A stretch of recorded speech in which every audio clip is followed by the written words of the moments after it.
Hey guys, welcome back to another video. Today we will be talking about something that absolutely blows my mind.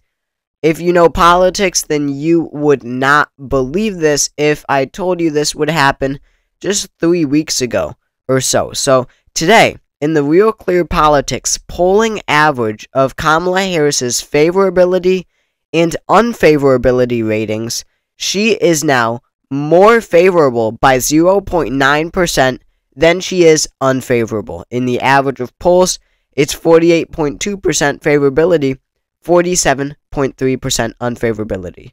Now, I don't know how insane this might sound, especially if you're a Kamala Harris supporter, just based off of those numbers. But take a look at this graph that it gives us, and look at that spike that we have seen in the recent weeks. Now, this tracks Harris's favorability throughout her entire vice presidency to today. We see that, when she started off, she was above water.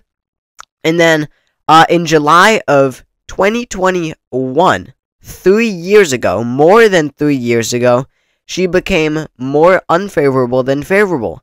And since then, her and Joe Biden have continued on that track for the most part.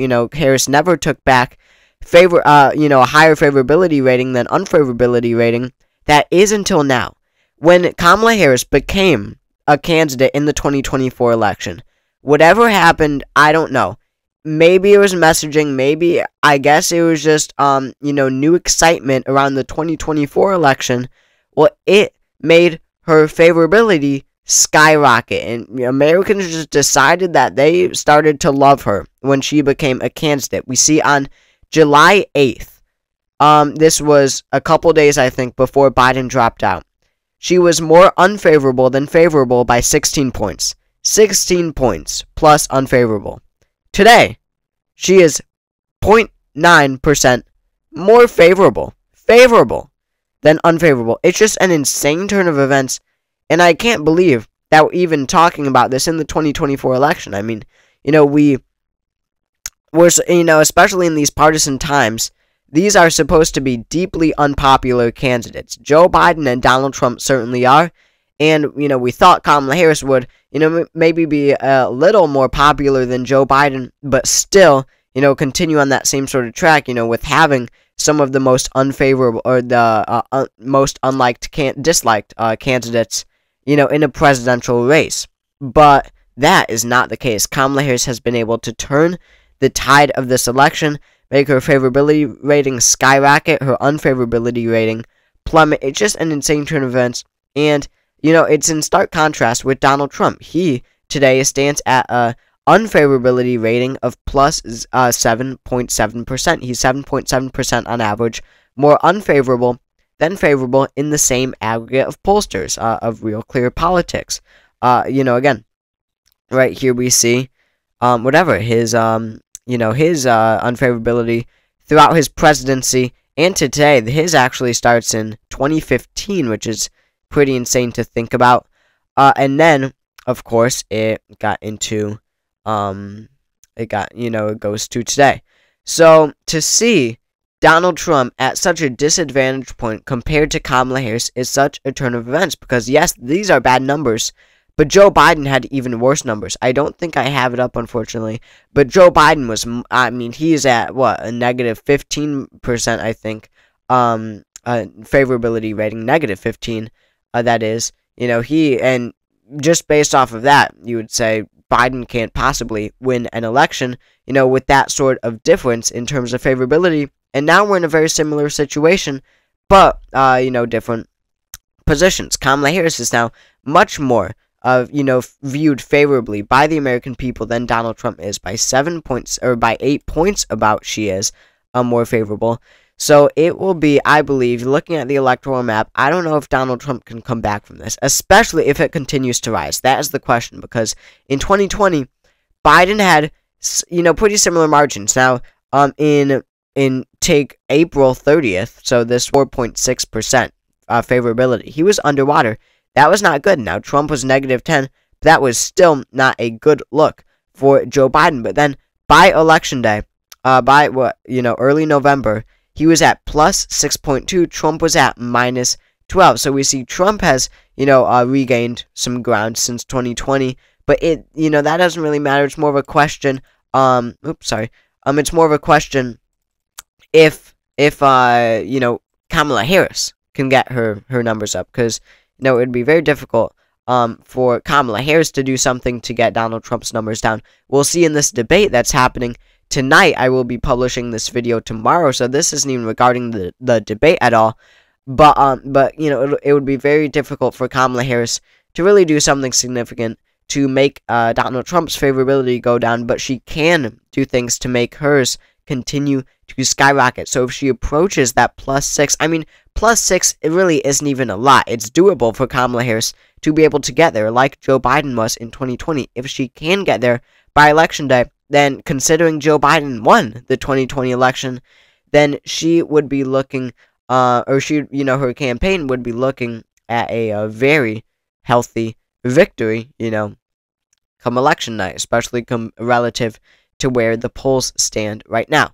So with this favorability gap, the polls are looking incredibly close. For example, Trump is ahead in Arizona by less than 1%.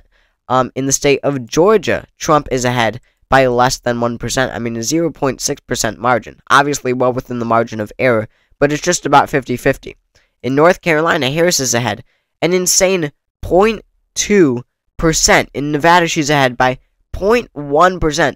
Guys, these states, I can't stress enough how incredibly close some of these states are. The most important battleground state, Pennsylvania, she's ahead by 0.7%. These are excruciatingly close margins. So, I don't want to be wrong on this, but I seriously doubt that, given these favorability ratings, given everything, given the skyrocket in Democratic voter registration among key demographics that break heavily towards the Democrats, I really do not buy.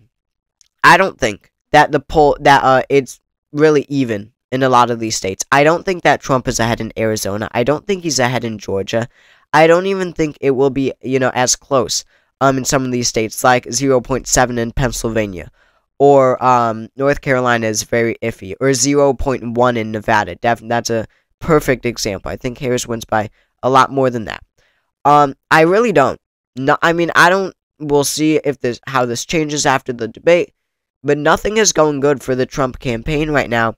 And with these favorability ratings, given these unfavorability ratings of Donald Trump, and just the weakening of how he speaks, the base of his support, like these traditionally non-voters who got political to vote for Donald Trump, these white working class voters who turn out for Donald Trump. I just don't see this coalition that he was able to build in 2016, and really for a large part in 2020. I don't think that they will turn out for him again. Especially when you have these favorability numbers. In 2016 when he actually won, and it was by an incredibly narrow, really shouldn't say, when you look at the electoral map, of, a few thousand votes here or there could have given Hillary Clinton the election. It really was a very close election, but the